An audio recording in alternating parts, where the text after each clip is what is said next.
Time was actually like it is in the Matrix, you know, where everything slows down and then the cannon can't immediately kill you. I think it should be. I think Life has had some great performances on the champion, and they are very short range and brawly, and you may as well just all in on the tactic. Instead, looking at the Braum, which we have seen have a lot of success so far this week, and Nico would be better for the lane. They are going to lock that one in instead, so double range there towards that bottom side. I think Viper and Delight are going to have a tough time in that 2v2. Crazy, but it also means that he is a bit more of a susceptible target, so maybe they'll try and shut him down early, as Zeus did go for the best cannon skin, which I think I love the double skin. And also Ragdoll Poppy, bit of a hipster skin there for Peanut as well. You love to see that. But it is time, ladies and gentlemen. Let's dive under the rift for game number 1, HLE versus DNF.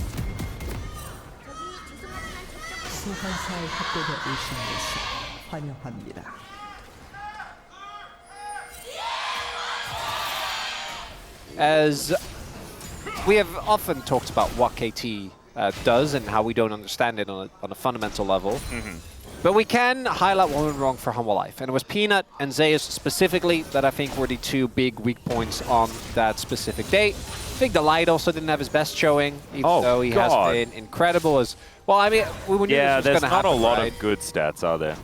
They are 1 and 12. Crash is going to come through. It looks like Viper will be able to pretty comfortably take the cannon here as well. Delivered there by Delight. Even then, that's what, like 12? Yeah, no, it's a big lead. Kyoshik also able to put some pressure on here towards the bottom side. Flash comes through. The exhaust is down as snip, snip goes Dudu. And the flash comes out, and the charged up Q from Kyoshik locks up the first blood. So we were talking about some bullying. That's why you call your cousin. He comes over and he helps out, playing that utility role. And he's just absorbing pressure all the time. Just must be very frustrating facing off against this guy. As speaking of frustrating, Dudu does have some friends here towards the bottom side. Zeus will be exhausted, but that does wear off. And Dudu now trying to get out of the way. He will survive as the shuriken does not land. So HLE not able to find it. Petal we see immediately taken and prioritized. Very good. The old statement of if something looks too good to be true, it probably is. If Zeka is TPing back into a turret that is definitely under heavy siege, that probably means his buddies are right on the way. The timely arrival of Delight and Peanut ensures that he is fine.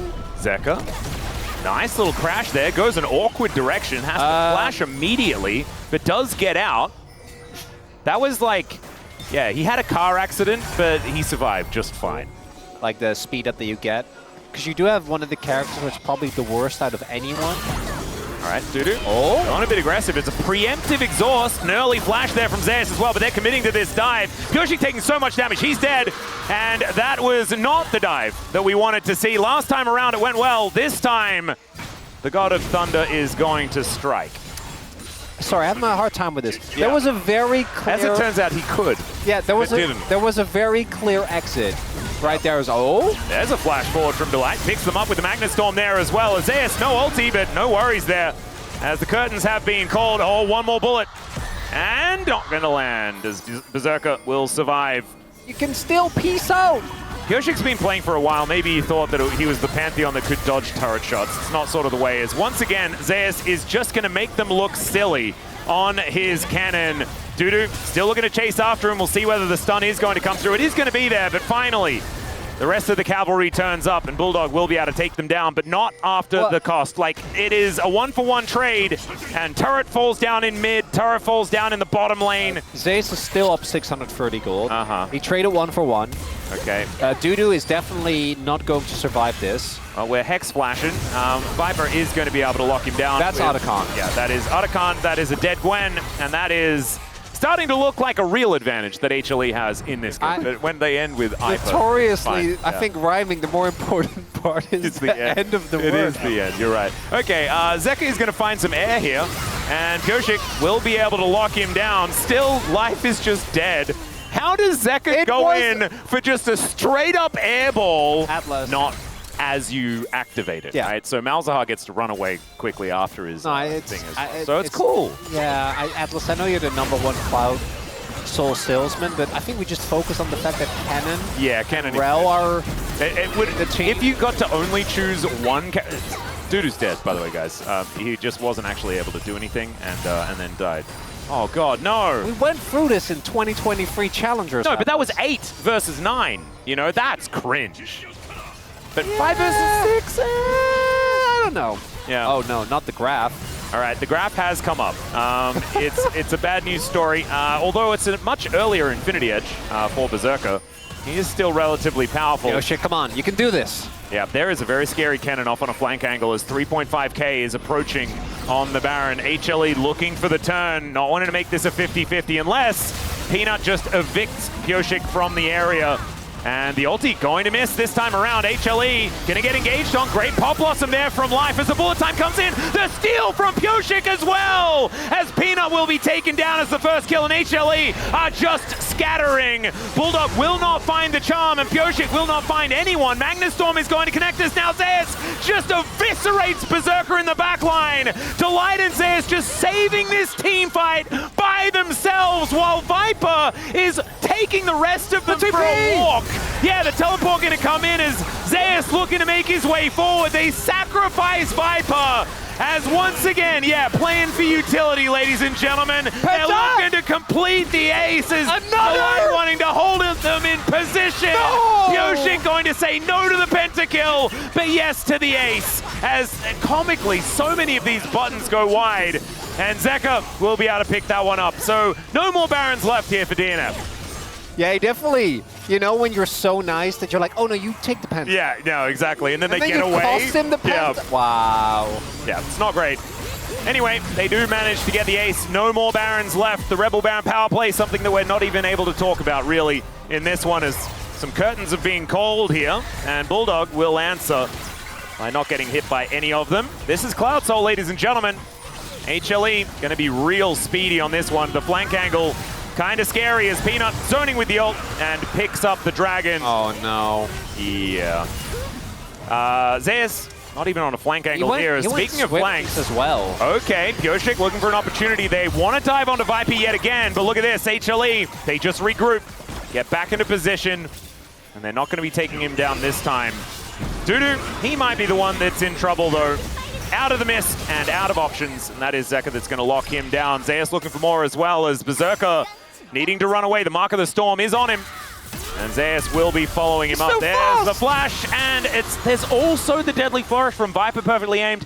That's a very dead MF. Yeah, that's some Cloud Soul value for you. I feel like he doesn't get enough recognition, as he was also a bit of a philosopher. As we've got a inhibitor turret taken down here, and the inhibitor soon to follow. Delight, will he find an angle? There's the flash forward. You could tell he was looking for it as Bulldog just going to burn down. Zeus will find another double kill. Let's see whether this time the Penta is... Never mind, it's not happening. Viper just says goodnight to life, and in fact, Zeus is dead, but he is still going to get the last laugh as the crash down on top of Dudu slammed into his own Nexus, and Pyosik just going to have to watch as, never mind, he might just die. Is Zeka going to go golden, making him look a little bit silly at the end of this one. Flashes away, and there it is. The ace is completed, and HLE will find this Game 1 victory. Even though it looked like the gold was close throughout the entirety of this game, it felt like things were just slipping out of the grasp of the DN Freaks from quite early on in this one. And HLE will do it in Game 1. This is still the Freaks that we've seen like the last 2 weeks, though, where they had the great... Yeah, there is a very clear issue in this game. Yeah. Zeus did almost as much damage as, like, he did more than both of the solo laners combined. I actually like it because I feel like you then just have to ban Rakan Alistar if you're on the side of the DN Freaks, and it does really... Like, oh, never mind. We're Siroccoring. Yeah, you know what I literally just had a banana. If you can put up the cast desk, I just had a banana. I've got proof right here. I could tell. There you go. I could tell. See? That's my former banana, now just a banana peel that I'm not going to place on the ground. We know that they're very dangerous. Like, do you pick like Silas here? Galio? Yeah, so Galio was what I was thinking to kind of solve the issue. I mean, it is going to be a lot of... it's just... A lot of magic damage. So I guess they've got Callista. So that they have Callista's in, right? But it's more so... I'm just looking at the Hanwha comp, and I'm kind of wondering, like, you're playing almost a full melee comp into Renata, Wukong, and Victor. As, you know, a little bit more winning under their belt. They do. So getting things in line should be possible here for the squad. But the DN Freaks, they have blue side. Let's see whether they can bring us to 3 games. 소환사의 협곡에 오신 것을 환영합니다. Also, there will be some old heads out there. I know there are. Oh, yeah. That were there and they're like, yep, I remember back in my day. Uh-huh. They know. There was definitely some forbidden tech that was pretty ridiculous. You remember the old, like, the best Vladimir build back in the day? What, DFG? No, 6 revolvers. Oh. Trundle, and then they pick Zaya and Ornn, and you're like, well, I don't know why you would do that, but thank you, I guess. Yep. Viper is now trying to bounce away from Berserker. There are a lot of sticks in this guy, as the bailout just perfectly timed, and Berserker will be able to grab the duo kill up against Viper here. Felt like it was close, but in the end it was not, and Delight unable to actually keep Viper alive. What is remarkable is Viper, you go barrier because of the lane, right? Like that's the main reason, as I know which VODs Dudu has been watching. Yeah, he is going to pick up some turret shots, but oh, drifting gloriously. What was that? He ping-ponged off the wall. That was very confusing, but I think probably just a little bit of a glitch in the matrix here as far as our spectator client is concerned. As Bulldog is going to move on over here, Zeka is going to find him, throwing some justice via a punch into him. Pyoshik still just getting to work on this Infernal Drake, though, as Peanut is going to come on over. This will be the fight starting. Chains of Corruption down as they are targeting the Soraka, but the Fate's Call going to be there. The Wish just in time to get Peanut out of danger. And now the taunt comes through. Justice Punch, gorgeous from Zeka, and a double kill for Zeus. This is exactly what the DN Freaks could not afford to happen. And my God, I could say that this is probably the best composition to have when a Chemtech Soul is revealed. It's just really, really fun. As Viper is hopping around, dude, okay, takes a lot. We get a redo. We're barely behind. Okay, Vlad doesn't have 2 items yet. Berserker still strong. You can do this, DNF. You can bring us to the game 6. I believe in you. Pyoshik, they don't know you're there. All right, well, Pyoshik is going to be discovered, but now the value of the Galio comes in. The Wukong able to get out those Warrior Trickster comes on through, and now there is a Hemomancer in amongst everyone. Dudu trying to be that frontline as Delight just gets in there with a massive knockup. Viper having to flash away as the huge taunt comes through from Zeka. Being an absolute hero, there is going to be Zeus going down. That's a raid boss removed, as I've seen this movie before, and it is going to be both of them dying this time around. Delight almost able to save his AD carry. A 2 for 3, though, should mean that Soul Point still goes over to HLE. We'll take out the outer turret in the mid lane. HLE a little bit out of position here, as that wave is going to go wanting. And now they get control over this area. Oh, he's coming in early. Dudu knows. Yep, teleport to come through. Flank angle there for Zeus at the same time, but this dragon is very low. There are the knockups as Peanut comes on through, and the Justice Punch is good. It is going to be the Drake secured by Humble Life Esports. Into the backline goes Zeus. Hemoplague explosion is gigantic, and Chemtech Soul value is absurd. Viper able to utilize it as he cuts down the remainders, but he's the last man standing now. Pyoshik and Dudu, can they deal with this Callista? That's the question as the Ren sets come in. The last remaining bit of damage is taken out. Oh, no. As he's desperately trying to hop over this wall. He accidentally and he just lets Dudu live. Yeah, I'm pretty sure, based on his movement, I'm pretty sure he didn't mean to do the one hop over the wall. Yeah. I was like, okay, I'm gonna spear back. That also didn't work. Wait a second. Now it's the opportunity, as Roar the Slayer does come through, so I don't think there's Warden's Melt, there's Unending. You do lose a lot of that zone you have of to win the Chemtech value. As, all right, Peanut not able to quite find the avenue in here, but Berserker is also going to get taken towards that bailout very, very quickly. The Wish comes on through, and the Soraka very, very happy with having that extra healing available here. As HLE continue to push forward, Pyoshik trying to stay stealthy, but he is going to be denied anything. And without Berserker, there is going to be no hope in any team fights. Zeus just wandering slowly And I think we're going to be cringe today, Atlas. That's what it's looking like. It's looking pretty cringy. As Berserker, yeah, here the call is made. We're not going to get him out, or I assume that's what it is. So instead, we're going to try and play. I think maybe an earlier ult could have made the difference there from life, but... Dudu and Pioshik are going to try and kill Zeus here. That was a lot of health that he got back. He has Chemtech Soul. Yeah, he does. Yeah, he was holding the pull as well. He has Chemtech Soul. And Viper is now over here. Pioshik is already dead. Zek is teleporting in. It's a bit of a celebration here by the looks. Everyone wants to be around as the zombie pops up, and Dudu and Pioshik, absolutely nothing they could do. Chemtech Soul, Vladimir, level 18, 3.5 items. Just no. Like, you're not gonna do anything. Well, is it really? I guess it is a flip. It's a flip. Yeah, no, Pioshik's here. They can win. Unless Viper gets loads and loads of sticks in. Atlas, no, it's fine. They're going to mistime it. It's really hard to actually do this well. They're going to flip. Well, he's hopping around a lot. They managed to get the Baron from the Giga Cone, last the Giga time Cone. around. Is, oh, dearie me. Viper going to have to use everything to get himself out. He gets the Soraka out as well. As into the backline they go, and oh my god, they used him as bait!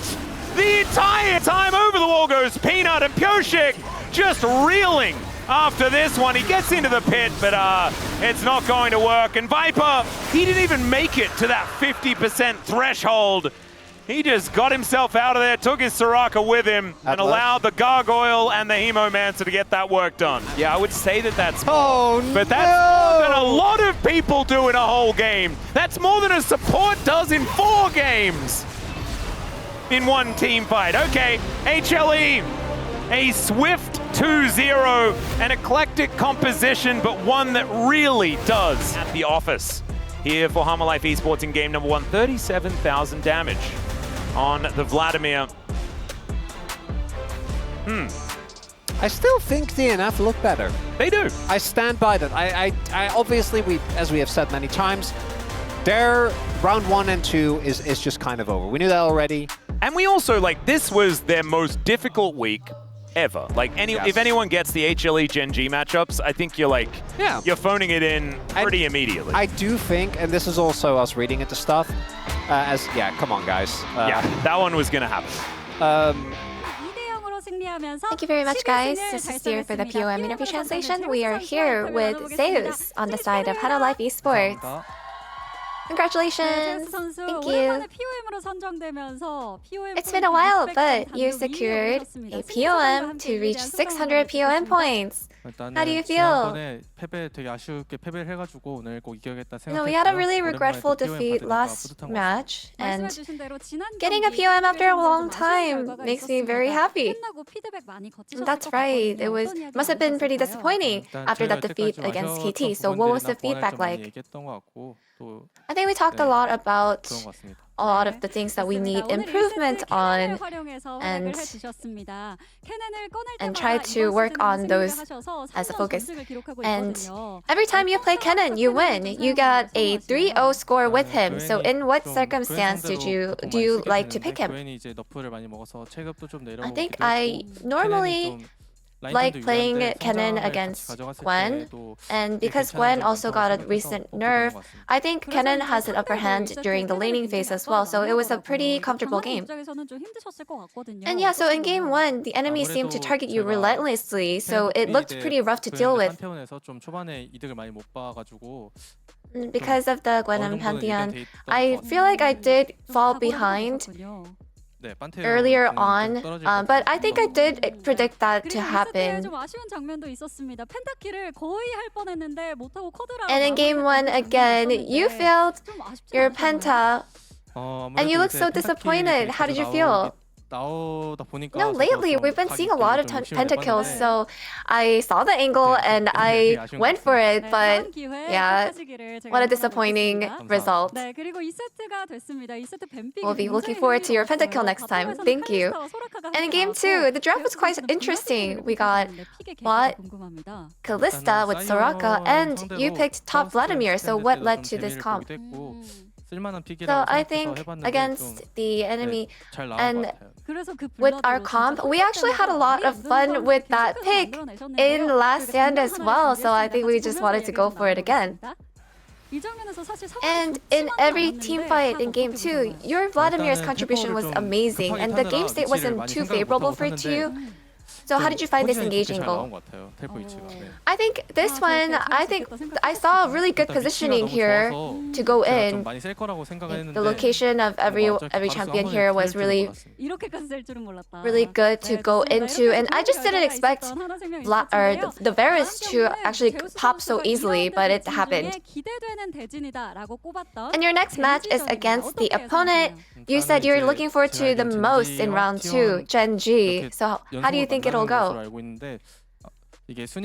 We're actually going to face Gen G and T1 back to back. And because we need to race towards the top of the standings, I know that the next upcoming matches will be quite crucial for our standings, so we'll have to put in even more effort to win those. And what is your resolution for the next matches? Fighting! You know, both of the teams that you're facing in the future are behind you. So we will look forward to an amazing match and performance from you in the future. And that's the end of the interview with Zeus, and back to the space. Thank you!